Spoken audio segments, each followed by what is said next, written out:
Mexican Mafia until, I don't know what, 10, 15 years ago. So I didn't know it by then. So then when I started hearing about what they were doing, and who they were, like Marcellus. Marcellus had been to the house. Daddy was hooked up with people down there, hooked up with people in Mississippi. Getting back to it, let me tell you how we found out about this, and we've got paperwork that reveals this. So we've got a handwriting expert, one of the leading ones in the country that's already verified that this stuff is real. We've got this stuff going to England now to be lead tested and paper tested as far as they know the paper and everything. But the handwriting guy also said that, he's pretty sure that the paper and everything's legit.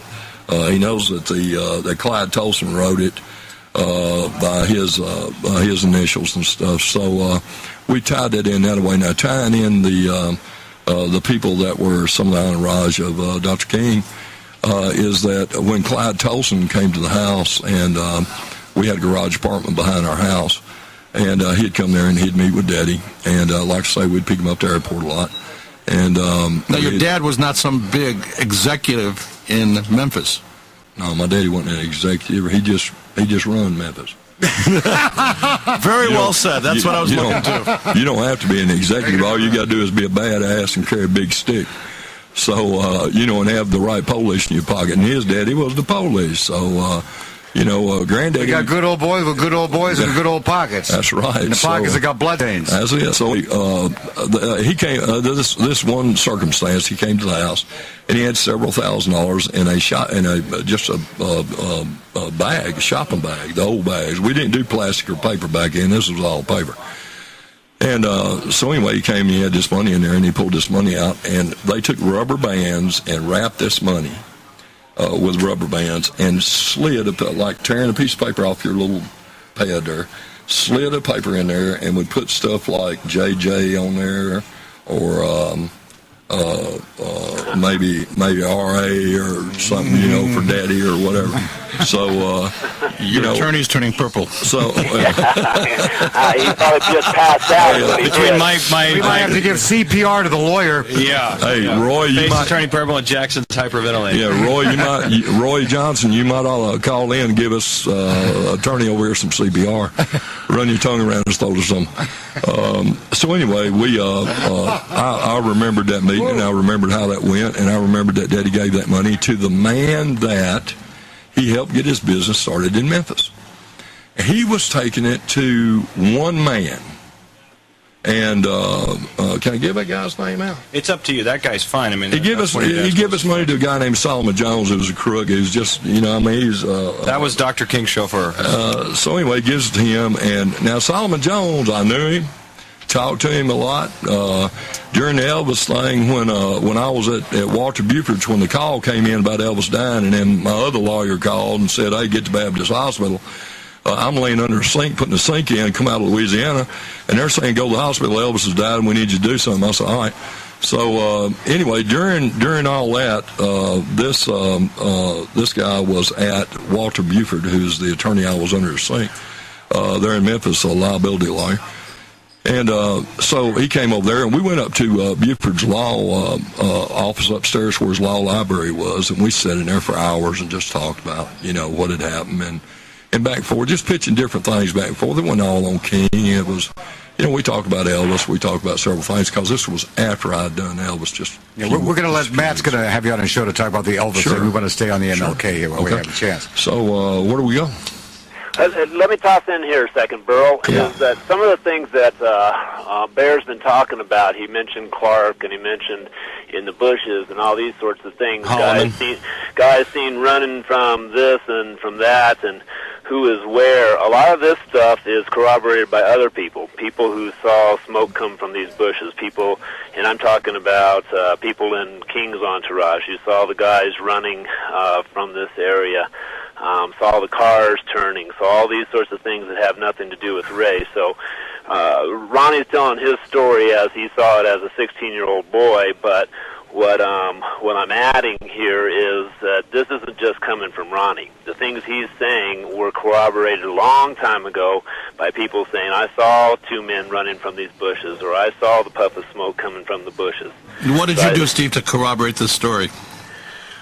Well, I listened to Baer's story and what he had to say about this, and then obviously I've read everything I can find about the King thing, including the trial, Jower's trial, the 200-page, the original police professional hearings on this, the witness testimony that has nothing to do. These are people Baer's never met in his life, never seen in his life, who will say little things. It's Baer says, the shooter was in the bush. He had a spotter with him. Spotter went this way. Shooter went that way. Well, that's Baer talking as far as we know. But when you start looking at the congressional record or looking at this trial, you'll see witnesses saying, well, I was across the street at the Lorraine Motel, and I looked over there when the shot came, saw a puff of smoke, saw one man run one way, jump down a wall, head for a car, saw another man heading a different way. You have police officers, you have fire guys who reported some of these different things, and that's what I'm talking about. When you look at Baer's story, it's a puzzle piece, and what he does is fit in the pieces around this puzzle of what we know and what's been testified to, and that's the difference between listening to somebody who's recalling what he remembered at 16 years old and all these other pieces that are around it. And somebody took a picture of me on the motorcycle going past Lorraine Motel. I don't know. I think that was a European guy or something on this stage. Yeah, there was a pretty famous photo you can see Ronnie at 16. Now you can't see him, but you can see a person on a motorcycle. And of course, that's the Honda. Is it 90cc? Whatever, is a smaller Honda motorcycle. It's AS90 Honda, yeah. Yeah, that he took from his house that day with the weapon, delivered it down to the site. And so you delivered the murder weapon? My mother wrapped it up in a Chanel bedspread, and I set it on the bike, and then I sat on the stock, and the barrel was facing out the back of the bike. I just sat on the stock and then drove it up. And I wonder if you could be arrested now as an accessory to murder as a juvenile. Shit, bring it on. That's why you're here. It's amazing. We wonder how many people. That's a great question. As we've developed this story over the last 3 years, and by develop it meaning research our own photographs and artifacts that we have and verifying the authenticity of those, identifying people in photographs, tracking those people down, talking to more people. I was going to say, did you interview some of these people? Absolutely, and we tried to find out, for example, if Chess Butler's family's still alive, for example, and that's one of his dad's principal confidants, and basically was his dad's shooter, literally and figuratively. And he's not the one that killed Martin Luther King. No, that's not what he's saying. That's not what I'm saying at all. But as we track all these, but he could have a link to the cab driver. That's a different story. The cab driver who disappeared miraculously. Yes, right. The cab driver who delivered several of Dr. King's entourage, who were principals at the scene, and then 24 hours later mysteriously disappeared, never to be heard from again. Now, isn't that interesting? What acts, hypothetically, what acts would they have to grind? What acts will who? Who's got acts? The feds? Now, or people in his own entourage. Hey, listen, we welcome all callers, all comers, and anybody, because what we're trying to do is be like President Obama, who we appreciate. And he said this is going to be a transparent term that he's got. And if he's transparent, I'm saying, hell, let's get transparent. Bring it out. We've got evidence. It's like this, Burl. We've got a cherry pie that Mama just made, full of cherries, good crust, sitting in a pan. We just put it in the stove. We got the stove, but the stove's tilted up because there's a hole in the floor. So we got a 2x holding up the back of the stove. Sounds like the lounge. Right. So, boy, it does. So everything, it's a good-looking place, y'all got. So anyway, most of the goodie in the pie has done come to the front. So when Mama takes a pie out and sets it on the table, the first one to get a cut's probably going to get a better center than the rest of them. Yeah, I'd say We've only got one piece of pie, but we got a damn good piece. We got a piece of pie that's got stuff. Look, Henry Loeb sent my mother a letter. That's the mayor. Had it. The mayor of Memphis sent at the time. Look, he's got his picture taken with a 12-gauge shotgun under his desk sitting on top of his briefcase. He's got a crowd of people in his office. Now, I'm going to ask you this. Martin Luther King was killed on 4/4/68. On 4/9 of 68, he was planted in the ground.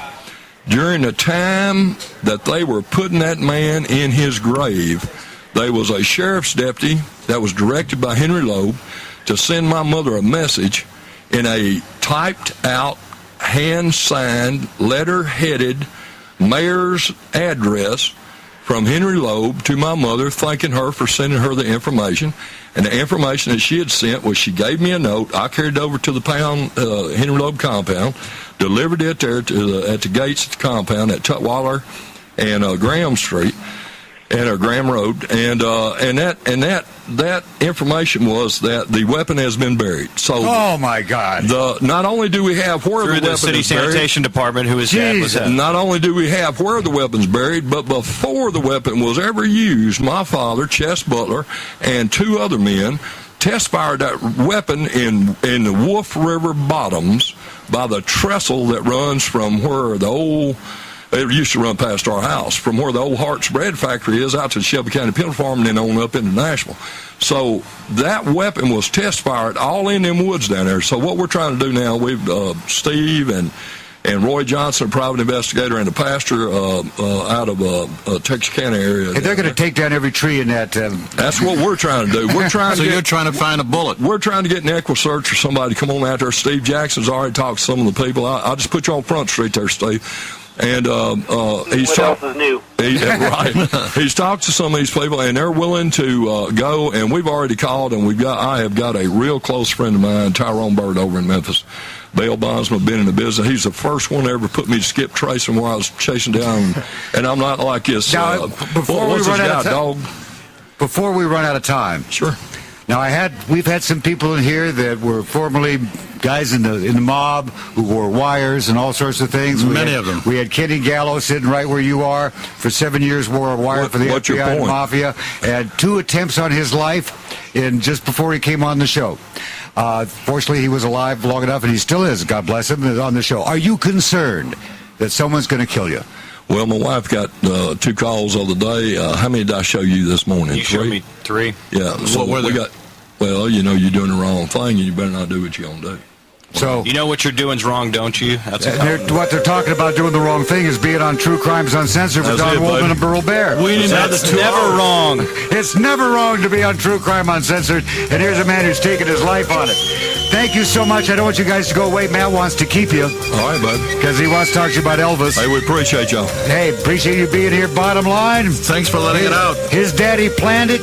He delivered the weapon. Let's get Washington to open the books up and see what's really there. Mama sent a note to the mayor and said, mission accomplished. That's it. And we've got pictures of them burying it.